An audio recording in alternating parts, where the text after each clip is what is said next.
Buenos días a todos los participantes que están aquí presentes. Les doy una cordial bienvenida y es un placer tenerlos aquí en nuestro Congreso Internacional Bienestar, Impacto en la Gestión de Personas, Desafíos en la Era Digital. Es un gusto tener a nuestros panelistas de varios países, a nuestras socias de ASEN, socios de ASEN y a todos los que están aquí presentes involucrados en la gestión de personas. Es gratísimo estar aquí y bueno, anunciar este magno evento, el que ha sido posible gracias a la coorganización de nuestros amigos del Centro de Excelencia de Gestión Humana y también de la Junta, el cual tengo el honor de presidir, ASEN, la Asociación de Asistentes Sociales en Empresas. Y bueno, debo agradecer a todos los organizadores, a todos los presentes y sobre todo a mi junta directiva. Y bueno, no voy a dilatar más y vamos a dar inaugurado el Congreso sin antes mencionar a nuestra maestra de ceremonias, quien es parte de la junta directiva, Marlene Rodríguez. Ella es licenciada en Trabajo Social. Ella está con nosotros colaborando en esta junta directiva. Ella tiene una maestría en comportamiento organizacional y recursos humanos. Es coach ontológico con más de 10 años de experiencia en empresas privadas en el área de recursos humanos y este último año dedicada a la educación y a la salud en el sector público, que ahora es muy importante en esta coyuntura. Adelante, Marlene, te doy la bienvenida. Gracias, Zoila, muy amable. Gracias por la oportunidad de los acompañantes y a todos mis colegas y público en general. Durante estos próximos 3 días que tiene de duración el Congreso, el horario será partido. Por hoy, martes, será martes, miércoles y jueves. El horario va a ser de 12 a 1 y de ahí tomaremos un break a partir de la 1 de la tarde hasta las 6 de la tarde y a las 6 de la tarde empezamos nuevamente con las conferencias, ¿correcto? Bueno, el enlace siempre será por este link, por favor, y además tengamos en cuenta que tenemos que ingresar de repente unos minutos antes para poder aprovechar pues de nuestros ponentes y empezar a la hora oportuna, ¿ok? Ahora pues empiezo anunciándoles las primeras conferencias sin dilatar más el tiempo. Vamos a empezar con liderazgo y trabajo en equipo en tiempo de crisis, a cargo de Juan Carlos Lucas. Juan Carlos es director y fundador en Hacer Historia, Consultoría y Formación. También es director del Centro Transformar en Universidad ESIADE. La actividad principal de Juan desde hace más de 20 años es el diseño y desarrollo de programas de liderazgo, innovación, maestría personal y coaching. Previamente, Juan desarrolló una destacada carrera como científico. Es licenciado en química de la UBA, doctor en ciencias de materiales y fue postdoctoral fellow de la Florida State. Obtuvo varios premios y subsidios para la investigación, llegando a ser director de un centro de investigación en el área de polímeros, especialidades, entrenamiento gerencial, formación de líderes, coaching ejecutivo y de emprendedores, innovación, procesos de desarrollo y cambio organizacional y personal, apropiación de prácticas colaborativas, evangelización 2.0, profesor e investigador. Y a su vez también presentamos a Luis Aragón. Luis es senior e investigador sobre el futuro del trabajo, consultor de personas, equipo y organizaciones a reinventarse para lo que viene. Amplia trayectoria en el equipo directivo del Banco Santander en Argentina, como director de estrategia, director de gestión de personas. 5 veces mejor empresa para trabajar en Argentina y 10 años entre las 3 mejores. Y líder de la banca por internet. Miembro del Comité Coloquio y líder de la Red de Capital Humano y de la Red de Profesionales del Instituto de Desarrollo Empresario IDEA. Premio Remo IDEA 2015, 2016, 2017, 18 y 19. Elegido como líder de referencia en Latinoamérica por el Institute USA. Bueno, se le recomienda también el uso de las paletas de preguntas ubicadas en la parte inferior de su pantalla. Y ahora presentamos también a nuestra moderadora de esta excelente capacitación, que será la licenciada María Esther Lozano. Ella es trabajadora social con más de 35 años de experiencia en el sector público y privado. Estudios de maestría y doctorado en administración. Paz, presidenta de ASEN. Actualmente labora en la Gerencia de Gestión de Personas en la Municipalidad de San Isidro. Adelante, María Esther.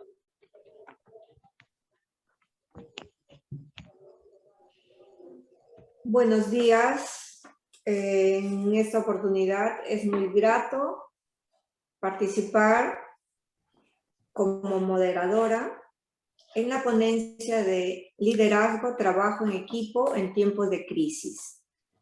En esta oportunidad tenemos un ponente de lujo, el doctor Juan Carlos Lucas, a quien le damos la bienvenida y lo invitamos a poder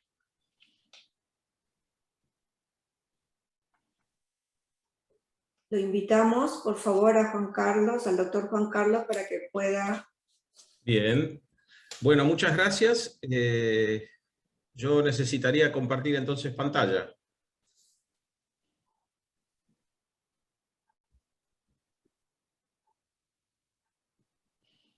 Comenzamos.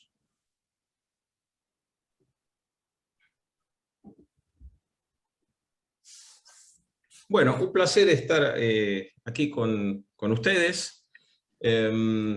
Como decían recién, liderazgo y trabajo en equipo en tiempos de crisis es esta presentación en la cual expondremos conjuntamente con Luis Aragón.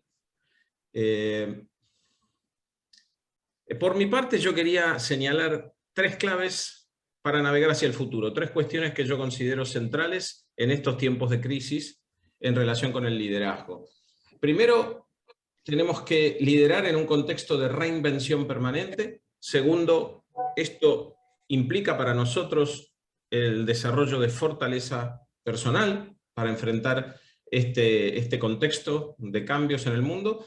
Y tercero, la necesidad para eso de trabajar más profundamente en la plenitud y el bienestar personal para una vida consciente. Entonces, bueno, trataré que esta presentación sintética permita dar más sentido a cada uno de estos 3 pilares. En primer lugar, liderar la reinvención permanente. Enfrentamos hoy en día, y hay varios analistas muy interesantes que están señalando esto, enfrentamos un mundo caracterizado por una disrupción masiva. ¿Qué quiere decir esto? Aparición de tecnologías, de productos y servicios en el mercado que cuando ingresan al mercado hacen que todo lo anterior se vuelva obsoleto. Y las disrupciones vienen ocurriendo hace décadas, pero la novedad es que en esta década actual estamos presenciando disrupciones masivas, o sea, disrupciones que abarcan los sectores principales de la industria mundial, de la economía mundial, como son informática, energía, alimentos, transporte, materiales, produciendo un formidable abaratamiento de la producción. Y esto va a traer un montón de consecuencias. Como en todas las épocas, las capacidades tecnológicas de alguna manera dictan el potencial de una civilización. Ahora, por otro lado, los sistemas organizativos y sus líderes determinan hasta dónde podemos capitalizar ese potencial. Muchas veces en la historia hubo posibilidades y capacidades tecnológicas que no fueron capitalizadas adecuadamente o en toda su magnitud, porque no existió la capacidad de liderazgo para transformar los sistemas organizativos. Lo que ocurra hoy, frente a esta disrupción masiva, va a depender de si se logra desarrollar ese liderazgo que requiere la transformación organizacional, o si se reproducen las formas habituales de operar, con lo cual probablemente no podamos capitalizar estas enormes posibilidades que se abren. Así que el liderazgo ocupa un lugar central en este desafío. Necesitamos liderazgo. Esto no lo puede reemplazar la tecnología, ni el machine learning, ni nada de eso. El liderazgo es una capacidad humana fundamental cada vez más importante. No alcanza con mandar, no alcanza con el mando. El mando tiene su sentido en muchos contextos, pero el contexto de los negocios y el contexto social actual no es un contexto en el cual podamos tener una persona que tiene todas las respuestas y que entonces da directivas para responder colectivamente ante los desafíos. Nadie sabe lo que va a pasar. El curso de la historia, podríamos decir, está asignado por cisnes negros, como dice Nassim Taleb, este autor. Los cisnes negros son eventos muy poco probables, muy improbables, de alto impacto si eventualmente ocurren, y que cuando ocurren intentamos convencernos de que teníamos las teorías y los modelos para predecirlo, pero lo cierto es que hoy no sabemos lo que va a ocurrir la próxima semana, y esa es la forma en la que nos tenemos que aprender a mover en el mundo, un mundo de incertidumbre. Y de hecho, bueno, hemos tenido un cisne negro global de enorme envergadura que ha sido esta pandemia, que nadie la tenía en el presupuesto a fin del 2019. Tampoco alcanza con gestionar. Gestionar es muy importante, obviamente, pero si entendemos la gestión como la utilización eficiente y óptima de los recursos y del capital humano, etc., eso no nos alcanza. Tenemos que liderar, porque liderar, podríamos decir, tiene que ver con algo que va más allá de la gestión adecuada de lo que tengo como recursos, etc. El liderar implica tener una visión de un futuro posible, de un futuro con el que nos comprometemos y que ese futuro nos permite vincular las inquietudes de toda una comunidad. El líder señala un horizonte de futuro relevante para la comunidad. O sea que liderar tiene que ver con cuidar un futuro compartido, en lo esencial. Y yo quería mencionar algunos entrenamientos que tenemos que desarrollar para este mundo que nos toca vivir. El primero de ellos es aprender a crear valor e innovar de manera permanente. Tenemos que aprender a proyectar identidades entendidas como las posibilidades que ven los demás en la oferta que somos, como profesional o como empresa. El segundo entrenamiento es que esto requiere entornos colaborativos, equipos colaborativos muy centrados en el cuidado de los clientes y en la creación de valor. Y esto es imperativo porque tenemos que tener una enorme flexibilidad y entonces tener procesos conversacionales centrados en los clientes nos permite estar a tiempo en un mundo donde no hay tiempo para diseñar procedimientos y darles el lugar central. El procedimiento es útil, el procedimiento pone un piso, pero el procedimiento no me da el éxito. El éxito me lo da la sensibilidad respecto de los cambios que ocurren a mi alrededor, de los cambios que ocurren en el mercado y cómo reconstruyo los compromisos profesionales y organizacionales para hacernos cargo de crear valor. Segunda cuestión. Un mundo como este requiere fortaleza, requiere poder personal, necesitamos resiliencia. Entendiendo esto como la capacidad de fortalecernos ante la adversidad. Hay estudios que dicen, bueno, ¿qué es lo esencial de una persona resiliente? Bueno, aceptar lúcidamente la adversidad o el fracaso, dar un sentido trascendente a ese desafío y poder fluir creativamente en la acción, no quedarse pegado, no quedarse resentido, no quedarse resignado ante la adversidad. Y algunas ideas respecto de esto. La aceptación. Una de las grandes aceptaciones es darnos cuenta de que no nos damos cuenta de todo lo que ocurre a nuestro alrededor, que tenemos cegueras y que tenemos ignorancias también, que hay cosas que nos damos cuenta que son importantes, pero no tenemos las habilidades. Estas son dos dominios de aceptación fundamentales. Y más en profundidad, tenemos que aceptar aspectos de nuestra condición como seres humanos. A mí me gusta decir, los seres humanos somos impermanentes y somos interdependientes. Y las dos cosas las pudimos vivir de forma muy dura en época de pandemia. Las cosas no están garantizadas, somos impermanentes, quiere decir estamos sujetos al fluir del cambio, todo puede cambiar en cualquier momento. Y segundo, todos estamos vinculados, podríamos decir todos estamos en el mismo barco. Y lo que pasa en las antípodas de Latinoamérica puede afectar a Latinoamérica en pocos días. Y tenemos que aprender a vivir con esta conciencia. Segundo, ¿qué sentido le doy a lo que ocurre? Y es interesante aquí darnos cuenta que el sentido que damos a lo que ocurre no es un atributo de las cosas no es que tengan un sentido particular, sino que nosotros construimos un acto interpretativo, nosotros les damos un sentido a las cosas que ocurren. Y si aceptamos esta tesis, podríamos decir que la construcción de sentido es un ámbito de diseño. Esto quiere decir que es válida la pregunta, ¿qué sentido le vas a dar a lo que está ocurriendo? Y puede haber un sentido más poderoso, un sentido menos poderoso. Por último, fluir creativamente tiene que ver con tomar conciencia que el mundo en el que vivimos es un espacio que co-creamos con otros, en redes de conversaciones, que improvisamos permanentemente. Entonces, como decíamos, resiliencia es aprender y fortalecerse ante la adversidad. Y esto es fundamental para poder navegar un mundo de cambio permanente y que nos desafía a la reinvención. Y entonces, ¿cuáles son los entrenamientos vinculados con la resiliencia? Primero, aprender permanentemente. Tenemos que aprender a aprender en la acción. Tenemos que ser maestros en ser aprendices. Punto 1. Punto 2. Debemos recrear nuestros hábitos, además, para poder navegar hacia el futuro que queremos. Nuestros aprendizajes del pasado nos dieron hábitos, estos hábitos pueden volverse obsoletos, tenemos que recrear nuestros hábitos.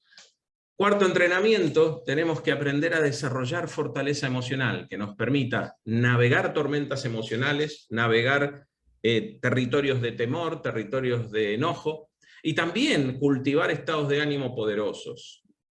Los estados de ánimo podríamos decir que son tonalidades emocionales de base, están en nuestro trasfondo, nos las contagiamos conversando entre distintas personas, tienen carácter social, tienen carácter histórico. De alguna manera el estado de ánimo refleja una valoración automática, una forma de ver el mundo, y la relación de eso que vemos con lo que nos importa cuidar en el mundo y en nuestra vida. Entonces, si alguien está en un estado de ánimo de resignación, probablemente haya una valoración automática que dice no vale la pena, nada va a cambiar, no importa lo que intentemos, todo va a seguir igual y no vamos a poder cuidar lo que nos importa cuidar. Ahora, los estados de ánimo no son cosas personales que nos ocurren de un momento para el otro, como nos puede ocurrir una emoción, como el enojo, la tristeza, sino que los estados de ánimo de alguna manera habitan en nuestra forma de vivir y en nuestra forma de lanzarnos al futuro. Y muchas veces son estados que hemos heredado de la tradición a la que pertenecemos, de la familia a la que pertenecemos, del país al que pertenecemos, de la profesión o de la empresa a la que pertenecemos. Y muchas veces, ante los desafíos del mundo, los estados de ánimo que son dominantes en nosotros no necesariamente son los que mejor nos equipan para lanzarnos al futuro. Y muchas veces entonces tenemos que hacer un desplazamiento anímico, pasar de estados de ánimo limitantes como la frustración, la resignación, la victimización, a estados de ánimo que nos empoderen, como la aceptación, la ambición, la resolución, el protagonismo. Podríamos decir que el techo de nuestra capacidad de liderar tiene que ver con nuestra incompetencia emocional. Quinto entrenamiento. Tenemos que aprender, para fluir creativamente en el mundo, tenemos que aprender a cultivar conversaciones poderosas, aprender a crear redes de relaciones de confianza, de colaboración y de acción. De esa manera nos lanzamos al futuro con estados de ánimo hacia una misión a través de nuestras conversaciones. Nuestras conversaciones son la manera de crear el futuro, son la manera de hacernos cargo del futuro. Por eso en el coaching se suele decir esta frase: si nos faltan resultados, nos faltan conversaciones. Por último, y aquí quería detenerme, para poder desarrollar esta fortaleza que nos permita reinventarnos en todas las áreas de la vida, necesitamos fortalecernos en un área más profunda aún, que es el área de nuestra plenitud interior, de nuestra conciencia.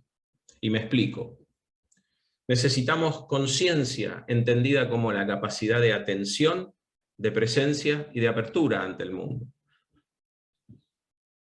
Hay un maestro espiritual de fines del siglo XIX, principios del siglo XX, que decía que el ser humano vive dormido. Y con esto él se refería a que vive en gran medida distraído. Hay un estudio de Harvard que dice los seres humanos cuando están despiertos, en vigilia, en rigor, la mitad del tiempo están distraídos. La mitad del tiempo estamos, en palabras de Gurdjieff, distraídos, dormidos. Y cuando estamos dormidos, porque estamos distraídos, ausentes del presente, vivimos una vida mecánica, dice Gurdjieff. Y se refiere a que vivimos una vida que está signada por nuestros hábitos. Ahora, es interesante darnos cuenta que en un mundo que cambia tan rápido y nuestros hábitos se vuelven obsoletos, no poder dejar de reproducir los viejos hábitos es una forma de estar dormido viviendo una vida mecánica. Y esto, Gurdjieff dice, bueno, cuando pasa esto, la persona no se desarrolla espiritualmente. Él dice, desarrollarse espiritualmente es desarrollar la conciencia. Ahora, este es un trabajo difícil, pero el hombre lo puede hacer comprometiéndose con un trabajo espiritual, y si no, dice Gurdjieff, la vida suele darnos choques. Y esos choques nos hacen tomar conciencia de que vivíamos corriendo en una ruedita, corriendo y reproduciendo una y otra vez lo mismo. Esos choques pueden ser un accidente grave del que salimos ilesos, el diagnóstico de una enfermedad. Y allí comenzamos a preguntarnos por qué hacía las cosas que hacía, cómo las hacía. Por ejemplo, un accidente. ¿Por qué priorizo? Y yo he tenido clientes, empresarios, que les ha pasado esto y han dicho, bueno, no entiendo por qué corría como corría, no entiendo por qué vivía, como si tuviera la vida garantizada. No entiendo por qué vivía como una ratita corriendo en la ruedita. Ahora, lo interesante de esto es que cuando hacemos las cosas así, desde esa compulsión de reproducción de los hábitos, generalmente sufrimos mucho estrés. La OMS ya considera el estrés laboral entre las enfermedades. Un estudio de hace un tiempo decía que en Argentina en particular, y creo que esto se reproduce en todos nuestros países, el 80% de los argentinos sufren estrés laboral. Entonces la pregunta es, ¿estamos preparados para este ritmo de cambio que nos toca vivir? Yo diría que la plenitud es algo que implica vivir en paz más allá de los avatares de la vida. Y esto es una clave fundamental. Estamos ahora en un encuentro, en este congreso, donde la palabra cuidado es fundamental, y uno de los mayores cuidados que podemos tener con nosotros mismos y con los demás es el cuidado de la experiencia personal de paz, de plenitud.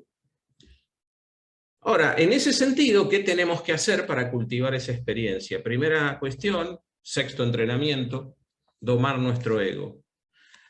Gran parte del estrés que sufrimos en la vida tiene que ver con el sesgo del ego, con la compulsión del ego, con caer en las trampas de nuestro ego, en las distorsiones cognitivas de nuestro ego.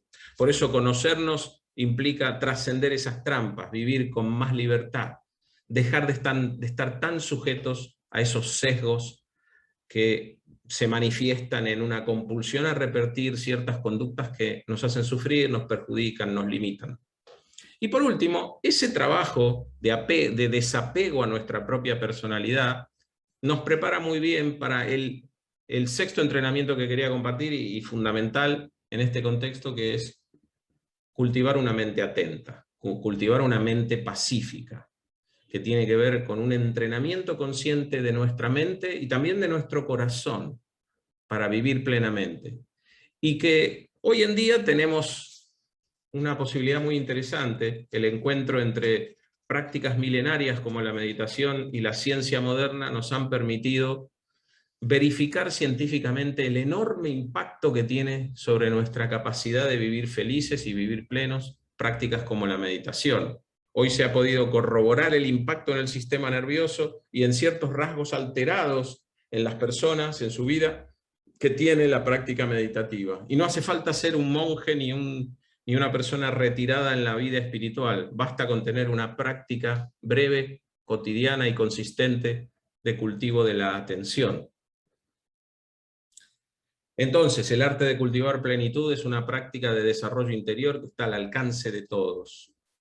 Y yo digo, necesitamos líderes despiertos, necesitamos equipos y organizaciones despiertas que cultiven esta capacidad de atención, de presencia, porque solo así podremos navegar nuestra vida de manera de reinventarnos, No podemos responder en piloto automático a un mundo que cambia disruptivamente.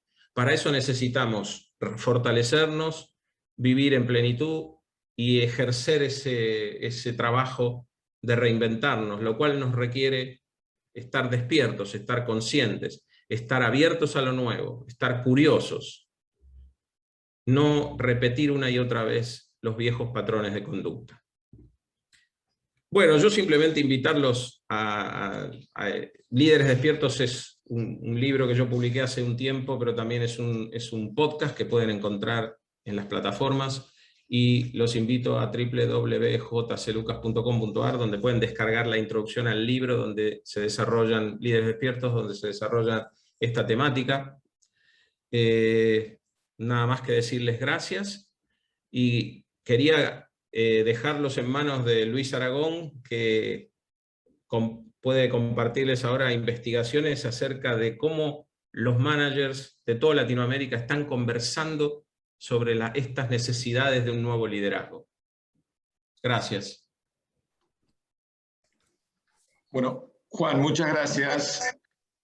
Voy a ver si comparto pantalla.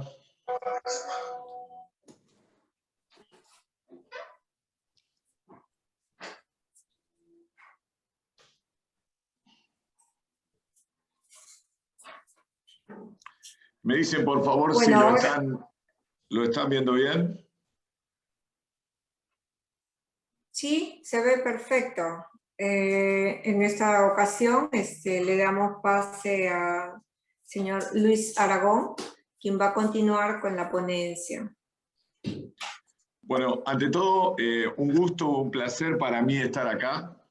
Yo les voy a, como se habló antes, yo tengo muchos años de compartir la función de gestión humana.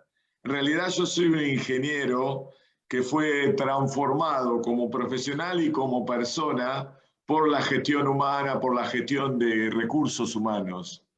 La interacción con las personas, el poner al empleado como cliente, el ayudar a desarrollar a otros es una fascinante oportunidad de quienes trabajamos en este área profesional para nuestro desarrollo, para nuestra propia evolución. Ese fue el descubrimiento mío de 20 años de trabajar en gestión humana, y que les voy a ir contando algunas cosas que aprendí en el camino, pero muy reforzadas por investigaciones que hice interactuando con colegas que estuvieron en el frente de la función de recursos humanos en estos meses de locura del COVID, y a través de encuestas que continuamente hago con mis colegas en las redes. Los quiero entusiasmar, el rol de ustedes me encanta, las quiero entusiasmar, ¿no? Ese rol de estar cerca de las personas, ese rol, esa palanca que tienen ustedes para que yo pueda alcanzar mi mejor versión como persona, como profesional, y que dé lugar a la mejor versión de los equipos, de las organizaciones, de las comunidades, de los países, para cambiar el mundo. En un tiempo en el cual todos estamos en reinvención. Piensen solo hace 18 meses atrás, inicio de la pandemia, la palabra más utilizada en los foros de management era transformación. Todos estábamos transformándonos, la transformación cultural, la transformación digital que abordaba todas las empresas. Apareció este virus, el COVID, y en 3 semanas, en 3 meses, todo se aceleró 10 años y todos están en reinvención. En mi encuesta les pregunté a los colegas, para ese mundo que viene, ¿cómo te calificás? Y como pueden ver en esta encuesta, solo el 7% de los colegas dijeron estar listos con lo que tienen. Casi más del 90% necesita actualizarse, y 2 de cada 3 declaran estar en reinvención, cambiando todo lo que tenían, desaprendiendo para aprender un futuro distinto. La mitad, 30%, saben hacia dónde se quieren reinventar, la mitad ni siquiera saben hacia dónde va su reinvención personal y profesional. Claro, es entendible, estamos en entornos nunca vistos.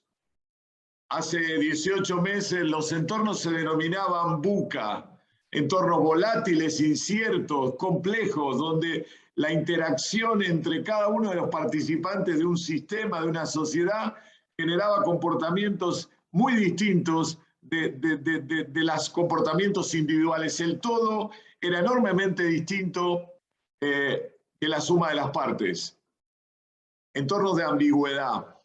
Y ahora, con el COVID, han aparecido los entornos que se denominan bunny en inglés, que significan frágiles, donde las cosas, las situaciones nos llevan a rupturas, donde todos estamos ansiosos, donde aparece la exponencialidad en oposición a la linealidad, y donde todo nos parece difícil de comprender. Todo esto nos genera mucho estrés, todo esto nos pone muy complicado, nos levanta la ansiedad. Por eso a mí me parece tan importante el rol que ustedes tienen acompañando a las personas en sus organizaciones.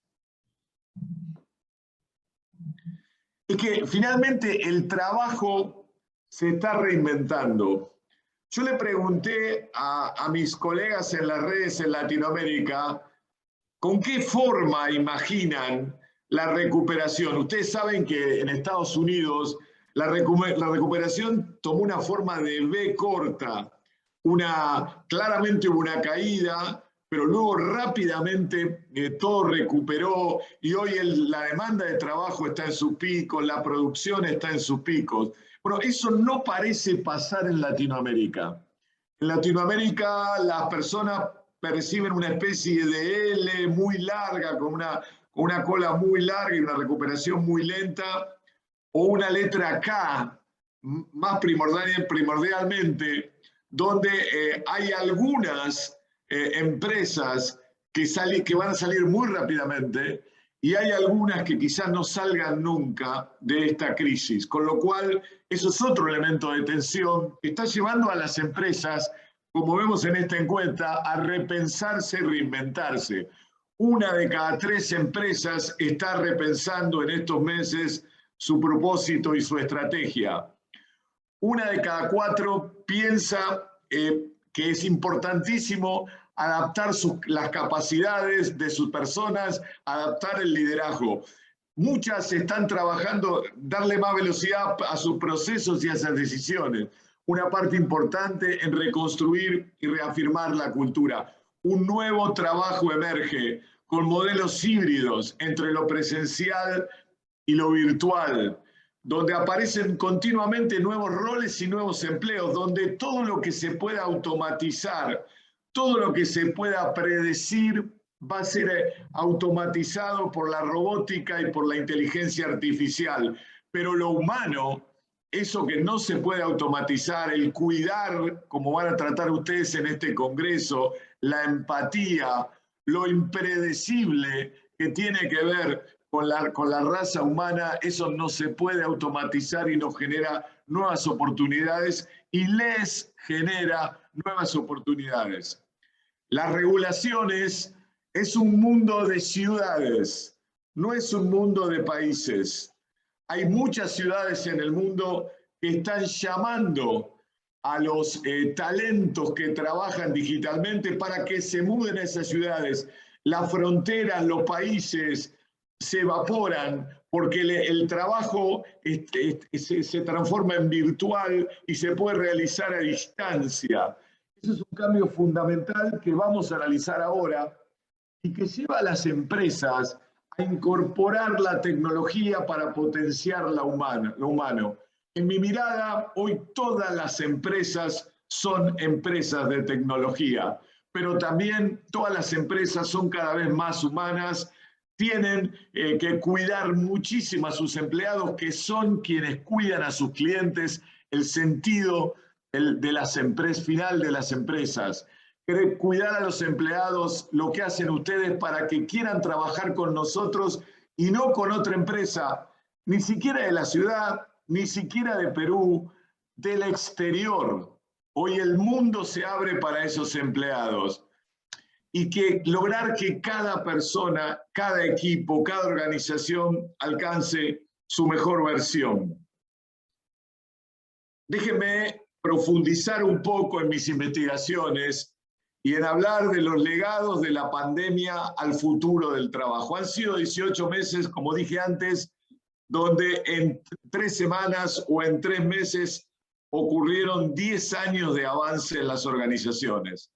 Los 4 elementos que encuentro claves para legados que le va a dejar la pandemia al futuro del trabajo son el trabajo remoto y flexible, el bienestar, centro de este congreso, el reskilling, la recapacitación de enormes cantidades de personas y la incorporación de la diversidad en sus múltiples dimensiones en la agenda de las empresas. Voy a hablar de los 2 primeros y después, si quieren avanzar en la ronda de preguntas, avanzamos en los siguientes. Como ustedes pueden ver, cuando le pregunto cuál es la principal tendencia emergente, número 1 por lejos aparece el trabajo remoto y flexible y en segundo lugar el wellness, el bienestar. ¿Y qué se necesita para liderar este entorno de trabajo remoto y flexible? Por sobre todas las cosas, y aquí estamos hablando de liderazgo, se necesita líderes preparados y abiertos. La conectividad, como los espacios físicos, las políticas de empresa son casi como un dato, un given, algo que está dado. Los líderes es lo que tenemos, los líderes, estos nuevos liderazgos es lo que tenemos que construir. Entremos un poco más en la principal tendencia de la pandemia al futuro del trabajo, el trabajo remoto y flexible.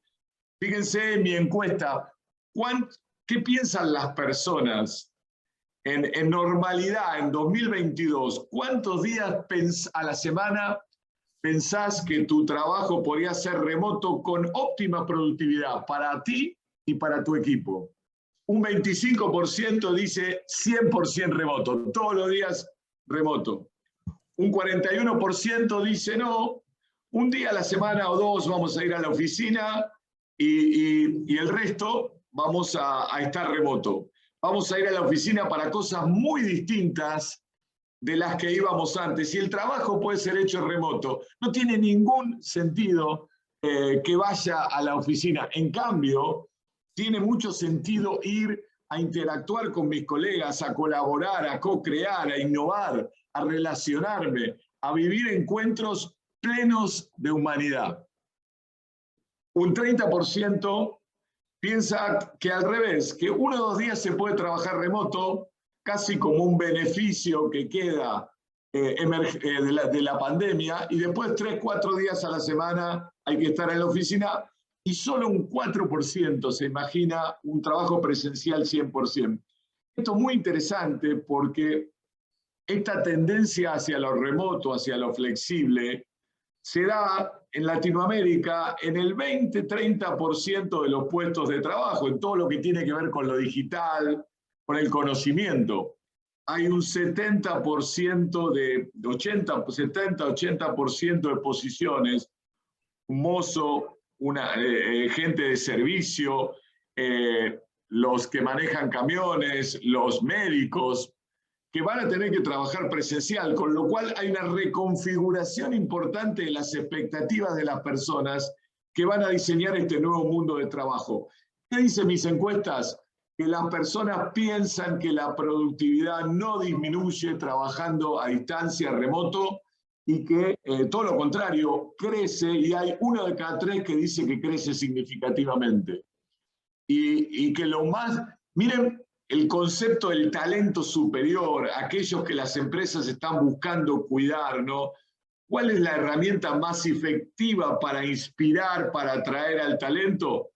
La mitad piensa que es el trabajo remoto y flexible, y después aparecen empresas con una cultura superior, o compensaciones en función del valor creado, oportunidades de desarrollo. Es este emergente del trabajo remoto y flexible que les va a implicar a ustedes comunicarse de otra manera con muchos de los empleados de sus organizaciones. Es algo que vino para quedarse, que va a evolucionar y que va a marcar lo que viene en los próximos años. Vamos a hablar ahora de bienestar, y el bienestar como parte de la propuesta de valor al colaborador. Un concepto que descubrí hace 20 años, que me acompañó en toda mi carrera en Capital Humano, esto de la propuesta de valor, de cómo lograr que las personas vean a las organizaciones diferentes, únicas, especiales y que quieran entregar su mejor versión por mucho tiempo en mi organización. Lo que aprendí en el camino es que normalmente las organizaciones piensan en los empleados, y está muy bien, pero que hay una extensión del concepto de propuesta de valor a los proveedores, en un mundo donde el trabajo freelance, el trabajo eventual va a ser parte de las empresas. A veces no se mira a los proveedores que están dentro de la empresa o a los freelancers que están dentro de la empresa como parte de la propuesta de valor. A los postulantes, continuamente tratar de verlos como clientes en todo el proceso de incorporación, de onboarding, y lograr que esa impresión que se lleven de participar en la búsqueda y de ingresar a la empresa sea sobresaliente, sea única, sea especial. Y aún así en los ex empleados, he descubierto que las empresas diseñan muy mal o muy poco el proceso de salida de los empleados de las organizaciones, y los ex empleados son una fuente clave de recomendación para el talento que va a entrar a la empresa, que normalmente los consulta, o para generarle negocios, o para los que siguen trabajando en la empresa, miran con muchísima atención cómo la empresa trata a los ex empleados, porque claramente algún día todos vamos a estar en ese lugar. Entonces, esto de la propuesta de valor que ustedes contribuyen a diseñar y a dar forma, me parece un concepto central en la gestión humana y en lo que viene. Y claramente eso se concentra en qué hoy valoran las personas, en qué cosas no debieran faltar en un programa de bienestar corporativo, y vuelve a aparecer por lejos en primer lugar el horario y el lugar de trabajo flex.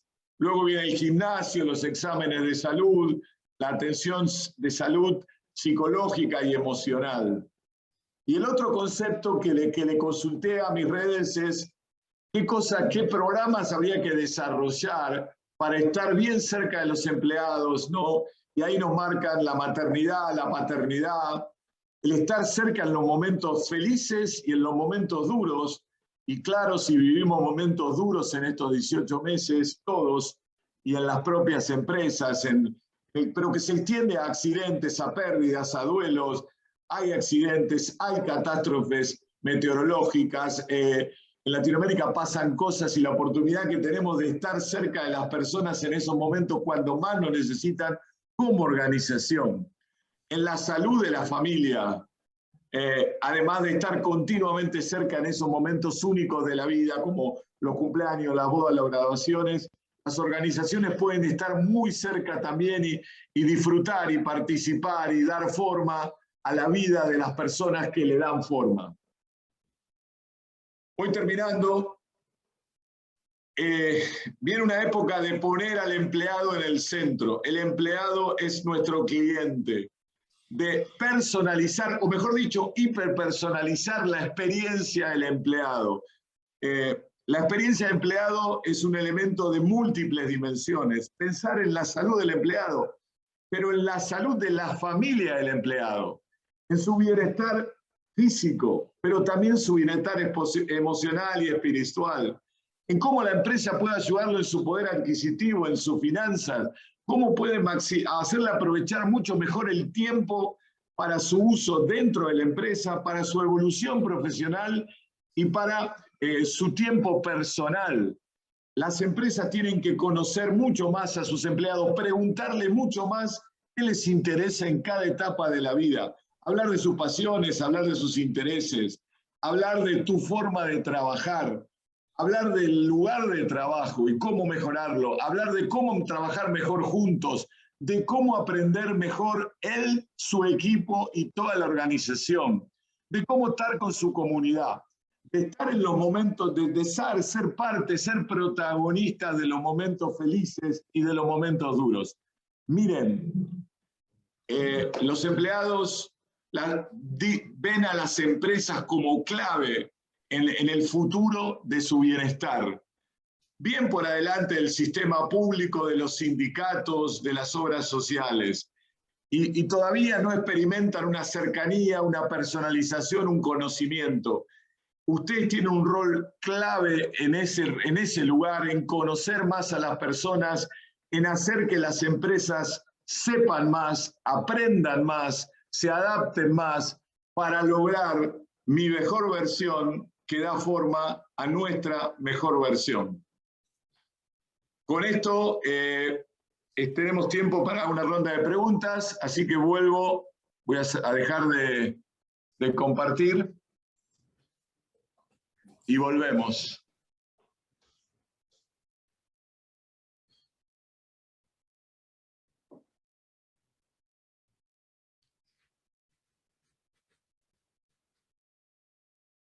Jorge, ¿tú tienes la pantalla?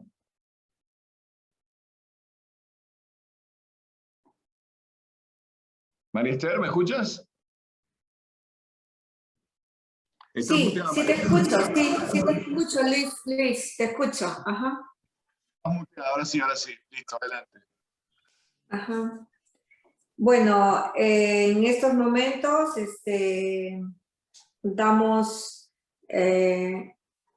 damos unos minutos para todas las personas que puedan hacer las preguntas en esta importante exposición, tanto de Juan Carlos como Luis Aragón, ¿no? Entonces, procedemos si hay alguna pregunta donde queramos aclarar algunos conceptos o tengamos algunas dudas, es el momento de poder hacerlas y poder despejar estas dudas teniendo la calidad de ponencias aquí presente, ¿no? Marlene, quizás si nos puedas ayudar, de repente tú puedas captar las preguntas.